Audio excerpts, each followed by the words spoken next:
Hello, friends. I'm here. Okay, this episode is going to be different. We'll start with a question. What do you think? Is it possible to win a war without firing a single shot? Here's another. Do you know who won the Crusades?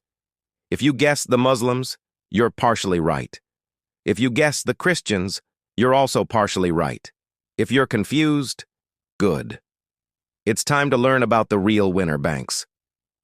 Okay, second question. What do you think? Was Napoleon Bonaparte the greatest general in history? If you answered yes, you might also answer yes to this question.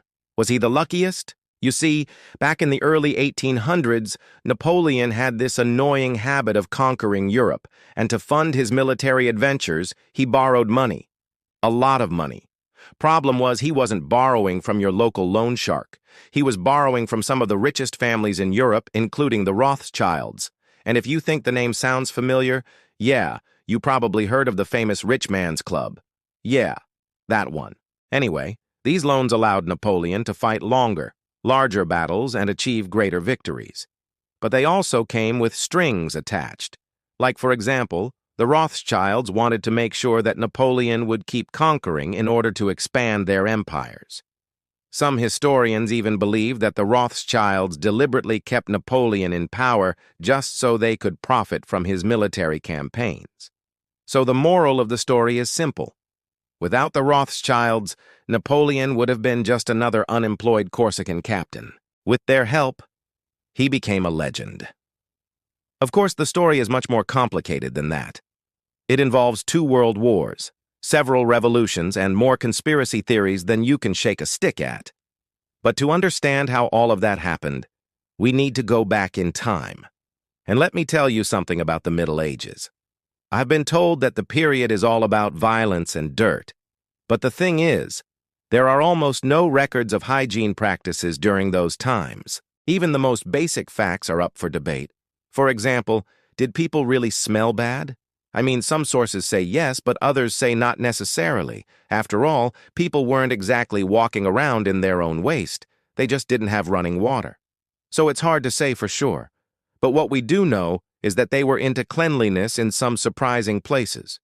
Take the Knights Templar, for example, a holy order founded in 1118 to protect pilgrims on their way to the Holy Land. But guess what? They were also surprisingly big into accounting. As custodians of a sacred trust, they needed to keep track of donations and taxes, and for that, they needed to establish a network of financial institutions across Europe. Voila, banks. Well, sort of. Anyway, these guys were fighting in the Crusades, which officially started in 1095 and lasted until 1291.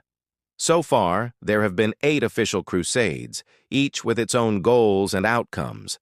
But in a nutshell, they were all about taking Jerusalem back from Muslim rule. And while none of them succeeded in the long run, they did leave a lasting impact on the region. For starters, the First Crusade, which began in 1095 under Pope Urban II, resulted in the establishment of 4 Crusader states in the Levant. But you know what? They didn't last very long. By 1187, Saladin had retaken Jerusalem. Then came the Third Crusade, led by Richard the Lionheart. Let's just say his campaign to capture the city back didn't work out either. But here's the interesting part. Even though the Crusaders didn't conquer Jerusalem, they did bring about lasting changes to the region. For example, they introduced new agricultural techniques and technologies, like a new type of windmill that could grind grain faster and more efficiently. This led to an increase in food production, which in turn led to population growth. Plus, they built churches, hospitals, and schools wherever they went, which helped spread Christianity throughout the Middle East. Now, don't get me wrong, this wasn't a walk in the park. There was plenty of death and destruction along the way. But you know what?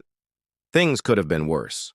After all, if the Crusades had never happened, maybe the region wouldn't have seen any change at all.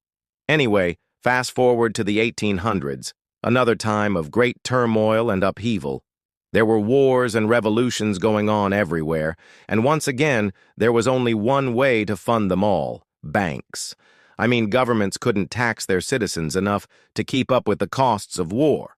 So they turned to private investors instead. And let's face it, why not? Private investors were happy to lend money as long as they got paid back with interest. That meant governments could borrow as much money as they needed without having to worry about balancing budgets or anything like that. It was a perfect solution, except for the fact that it created a whole lot of problems. Take, for example, the British and the Dutch.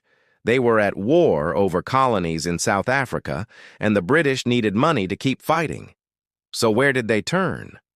Why, to the private sector, of course, but that meant they had to pay interest on their loans, which took up a huge chunk of their budget. Suddenly, winning the war wasn't about military tactics or strategy anymore. It was about who could raise the most money. And if that sounds familiar, well, it should. It's the same story as today. The U.S. government, for example, spends about $1 trillion a year on defense, and a good chunk of that comes from private investors. So the moral of the story is simple. Private investment isn't always a good idea. I mean, sure, it can help fund wars and revolutions, but it can also lead to big problems down the road. But let's move on to the next chapter in our story because things are about to get a little bit weird. In 1944, as World War II was raging across the globe, representatives from 44 Allied nations met at a conference in Bretton Woods, New Hampshire. They were there to discuss a new system for managing the global economy after the war was over, and what they came up with was nothing short of revolutionary. They decided that the U.S. dollar would become the world's reserve currency, meaning that all other currencies would be valued in terms of the dollar. Now, you might be thinking, big deal, we already do that, don't we? Well, not exactly. Back then, the dollar was actually backed by gold. That meant that if you had $1, you could turn it into the treasury and get a gold bar worth $1 in return. It was a great system, except for the fact that it didn't last very long.